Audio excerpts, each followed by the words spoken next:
A blessed day kanatong tanan mga boss. Welcome pagbalik dinhi sa atong payag sa bukid. Mga boss, usa ba kamo sa dili mamati o masuko kun badlongon? Nasayod ba kamo nga kung aduna daay mo badlong kanato, siya daay nga nagbadlong kanato, adunay pagtagad kanato, adunay paghigugma kanato, giisip daay kita niyang mahinungdanon? Sama kanato mga boss. Sa ato ang kaugalingon kung aduna kitay makita nga usa ka tawo o usa ka bata nga nagbuhat o tan-aw nato dili maayo o sayop, ato agayod siyang badlongon kung kita adunay pagbati ngadto kaniya. Apan kung wala gani kitay pagbati nining maong individual, ato aragayod siyang pasagdan. Pasagdi na, dili bitaw na nato anak. Wa manggani ka badlong ang ginikanan ana, wa manggani ka badlong ang amahan o ginahan ana. Dili ba? Mao nay reaksyon sa kasagarang tao. Ingon usab ni ana mga boss ang Dios. Siya kanunay nga nagabadlong kanato. Sa ato ang kaugalingon, sa ato ang mga anak, kapila man kita mo badlong sa ato ang mga anak, usa nato sila kastiguhon or ipunish. Dili ba? Magbadlong ta kaduha, katulo, kaupat pagay, kalima. Ug dili gyud mo patuo unsa may atong buhaton isip ginikanan. Ato siyang ipunish. Ato siyang kastiguhon. Isip pagpahinumdum kaniya nga siya nasayop. Nga kita di ay adunay pagtagad kaniya.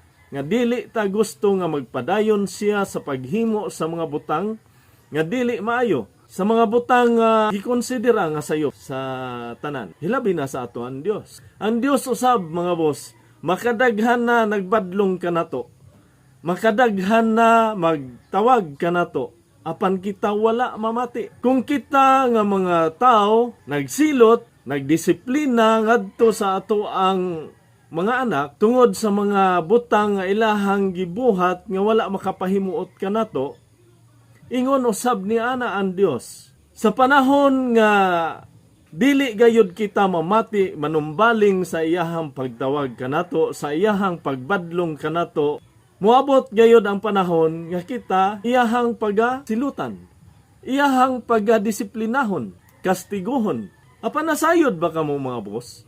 Nga ang tao daay nga gikastigo sa Dios, aduna daay siyay pagtagad ni ining maong tao. Mahinungdanon day kaniya kining maong tao. Aduna day siya'y gugma alang ni ining maong tao. Giisip day niya kini nga anak. Sama nga kita mga ginikanan, nagbadlong ug nagkastigo sa ato ang mga anak. Aron sila masayod nga dili maayo ang ilang gibuhat ug aron musubay sila sa unsay husto nga pamaagi sa pagkinabuhi nato. Mga boss, isipa nga mahinungdanon ang pagbadlong ug ang pagdisiplina kanimo. Mao kanay giingon dinhi sa pulong sa Dios nga atong mabasa dinha sa Hebreo kapitulo 12 bersikulo 5. Ang atong basahon lang mga boss. Ang pulong sa Dios nagaingon, nalimot ba kamo sa makapadasig nga mga pulong nga gisulti sa Dios kaninyo ingon nga iyang mga anak? Anak, isipa nga mahinungdanon ang pagdisiplina sa Ginoo kanimo, ug ayaw kaluya kun badlongon kaniya. Kay disiplinahon sa Dios ang tanan nga iyang gihigugma, ug kastiguhon ang tanan niyang anak nga iyang giila. Busa, kinahanglan gayud ay kitang magtagad sa mga pagbadlong ug sa mga pagdisiplina sa Dios kanato mga boss. Nganuman, kaya og kung dili gayud kita magtagad, dili gayud kita manumbaling, bisan og kita gidisiplina na, magpadayon gihapon kita sa atong kagahig ulo, nga instead mamati ta, masuko pa hinuon kita, muabot ang panahon nga ang Dios dili na unya mamati kanato.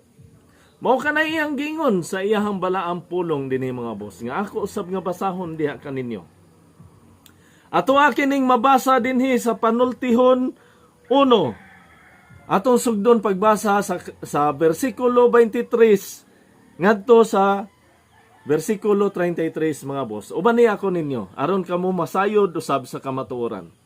Ang pulong sa Dios nagaingon, pamati kamo sa akong pagbadlong kaninyo. Hatagan ko kamog maayong tambag og ipakigambit ko kaninyo ang akong kahibalo. Nagsigi akog tawag og dapit kaninyo apan dili kamo mamati ug wala lamang ako ninyo tagda. Wala ninyo tagda ang akong tambag ug dili kamo gustong magpatudlo kanako.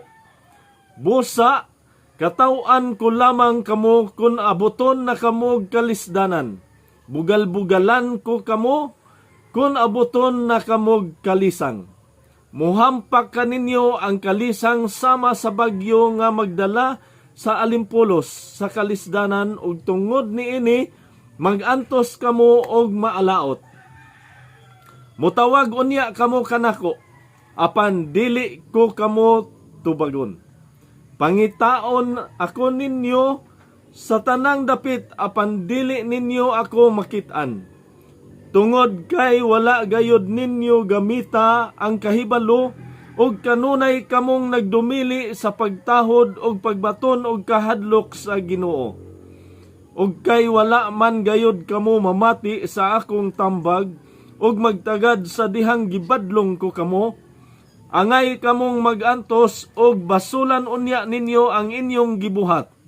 Ang mga taong walay kasinatian mamatay kay dili man sila mudawat sa kaalam. Ang mga buang-buang mga laglag tungod sa kakulang sa ilang pagtagad. Apan ang mamati kanako makaangkon gayod og seguridad. Mahilayo siya sa kakuyaw ug wala siya'y angay nga kalistangan.